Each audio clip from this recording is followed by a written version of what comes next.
Welcome to another episode of the Forever and Ever podcast. I'm your host, Homer Hargrove, and today we are going to be talking about something that hits for all of us as it can easily, quietly destroy more marriages than most people realize. And it's something easy to let fester even when everything on the surface might seem okay, and that is unforgiveness. Today we're going to be talking about the cost of unforgiveness in marriage because there is a cost. And when we hold on to resentment, when we stay stuck in these silent grudges, when we nurse these wounds instead of letting them heal, there is this price to pay. And it shows up in our emotional connection, in our intimacy, in our peace, and even in our ability to move forward together. So if you've ever struggled with something, to let go of something, or if you're realizing today that something you thought was not a big deal might be still buried in your heart, then this conversation is for you. Now, let's start about how unforgiveness isn't passive, it's poison. And I want us to understand that unforgiveness is never neutral. It may feel like something you're just keeping to yourself, something that you're just like moving past or I've gotten over, but if it hasn't really been processed or released, if you're still having this bitterness for that one thing, then it is still working against you. Unforgiveness doesn't just stay in one place. It always bleeds over into other relationships. It always bleeds over into other areas, even with that single relationship. It shows up in your tone, in your patience levels, in your silence, and it shows up in the way when you shut down emotionally or when you withdraw yourself physically without even realizing why. It becomes a reason that you stop reaching for each other. And the reason intimacy feels harder, or the reason that little things start irritating you more than they should, is often because there is this bitterness or unforgiveness attached to something that you have not yet let go of. And it's not just that the initial hurt that damages the relationship. It's the grudge that grows from that pain. And unforgiveness is this idea of keeping score, and it builds this case, ready to retaliate, ready to bring up the past, and it hardens our hearts slowly over time. And before you know it, you're living side by side with someone that you love, but with these emotional walls up that weren't there before. And it makes you feel so detached or so confused about your marriage and relationship. So for us to really unpack this idea, I want us to take a moment to breathe and consider there's two types of main unforgiveness situations. One is like a big deal. It's something that really broke trust, laid offense to where you had to emotionally gather yourself from this wound. And this is like a big decision to forgive and whether or not you can trust. And that is something that we're like building towards again. And that can be tough as you navigate forgiveness through. Now, then there's this other type of unforgiveness or necessary forgiveness to happen. And that is with those small little things that you bury in your heart and you don't really talk about because you don't want to make a big deal over it. But it still bothers you enough to hide in your heart, but you don't want to give out this energy that's going to lead into an argument or you fight. And so you just harbor it. And at first glance, you're not going to say anything, but you still hold it in your heart. It bothers you. And it continues to build to where one day y'all get into a fight about maybe something else. And then you bring up this thing that's been making you bitter over all this time. And then you say something like, you always do this. You always say that. You never help. It turns into this big fight.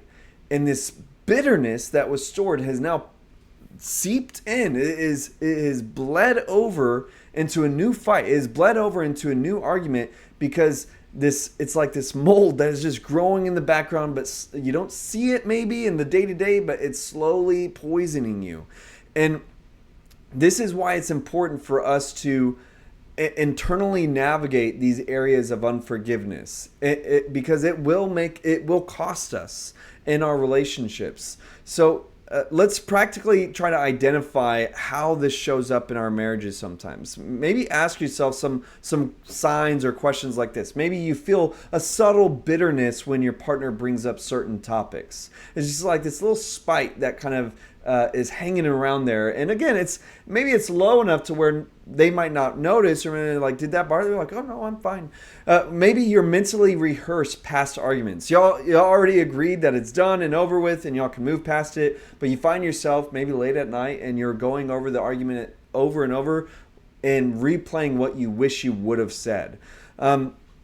Maybe it's you bringing up past mistakes into the current conflicts, and you say, okay, I forgive you, and now you're fighting about something new a couple weeks later, and you're still bringing it up to throw in their face.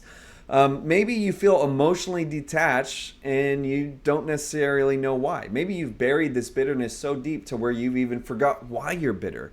Maybe you've stopped initiating affection or intimacy. You're reserving yourself from your spouse because there's this part of you that feels so bitter towards them that you don't even want to give of yourself to them. Or maybe you struggle to trust their motives, that even when they're doing something nice, you find yourself questioning whether or not there's something that they're hiding or something else that's behind it because you don't fully trust them. Again, these are all symptoms, but they're real to what bitterness or unforgiveness we have in our hearts. And sometimes unforgiveness is justified. It feels justified because the hurt was real, the pain was real. But just because that pain is justified doesn't mean that it's not poisoning you in the process. And you can be right about what happened, but the hurt that you're holding on to is still trapping you in this prison.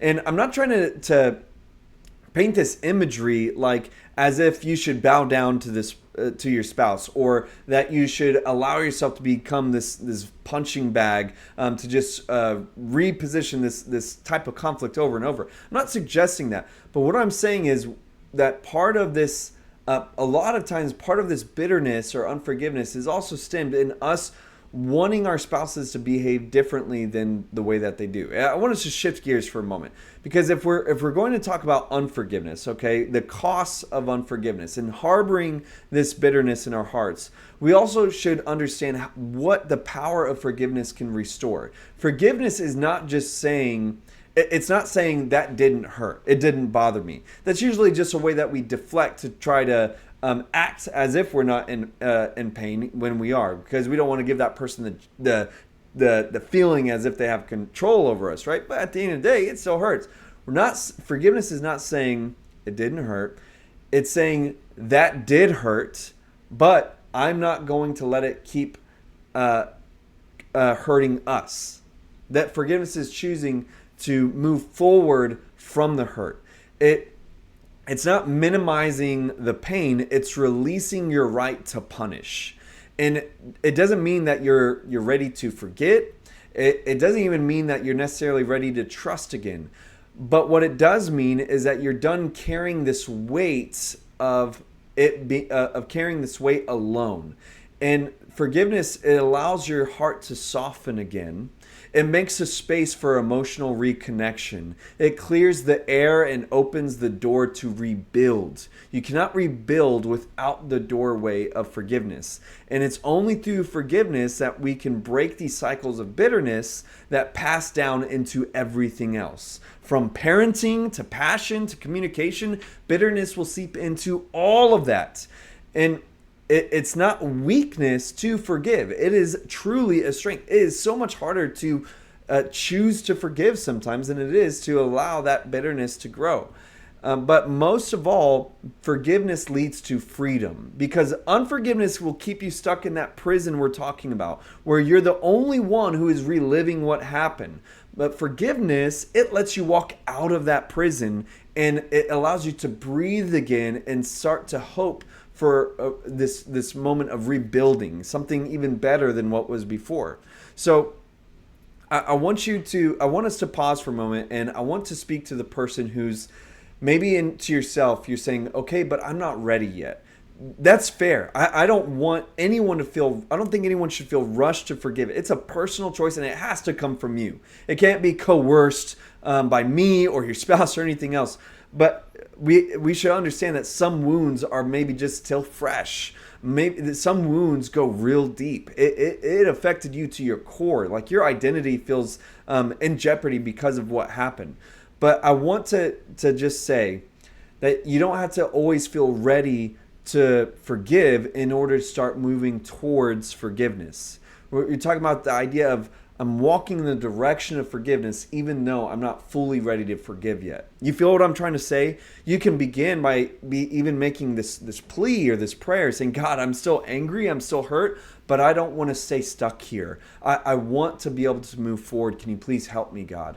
And that prayer, even if it sounds overly simple, it is this first, it can often be this first crack to this wall of bitterness that has been a barrier between you and your spouse. You don't have to fake it. You can be sincere as you choose to not let unforgiveness define your future. And if your relationship matters, then forgiveness has to be a part of that healing process. And every time that you choose to stay bitter, you are choosing disconnection. But every time that you choose to forgive, you're saying, I'd rather rebuild than keep this score. Forgiveness is what gives this love room to breathe again, room to grow again. And it doesn't guarantee that everything will be perfect tomorrow, but it does clear this path forward. And that's where we want to go. We want to go forward. And it's never too late. I've seen couples time and time again, from extreme cases, from betrayal to even from betrayal to lying to secrets, all this stuff, to where through the doorway of forgiveness, I've seen some couples where you would never even recognize the things that they've been through, but because of the power of forgiveness, their marriage and their relationship was able to be redeemed. And so again, you don't have to try to navigate this path for expecting a perfect apology every time. You don't need both people to understand it all right at first in one conversation. It might take multiple conversations, but you do need to have the courage to say, I don't want to carry this weight anymore. I want us back. I want a better version of us. And so the reflection for this week is to consider, what has unforgiveness cost you?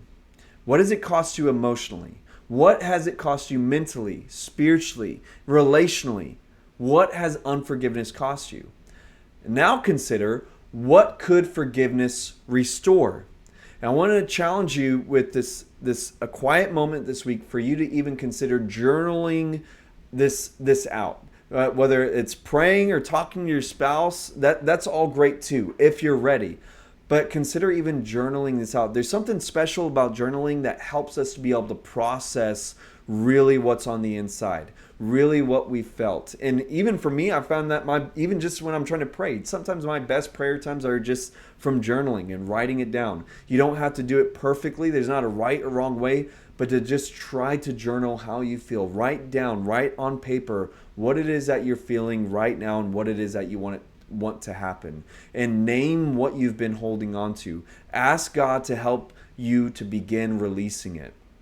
With all that being said, I hope that this episode was helpful for you within your relationship, within your marriage. As always, this is all content from my book, Forever and Ever. You can order it on my website at gravetop.com, or you can order it on Amazon, however you prefer. But with all that being said, until next time, have a great life.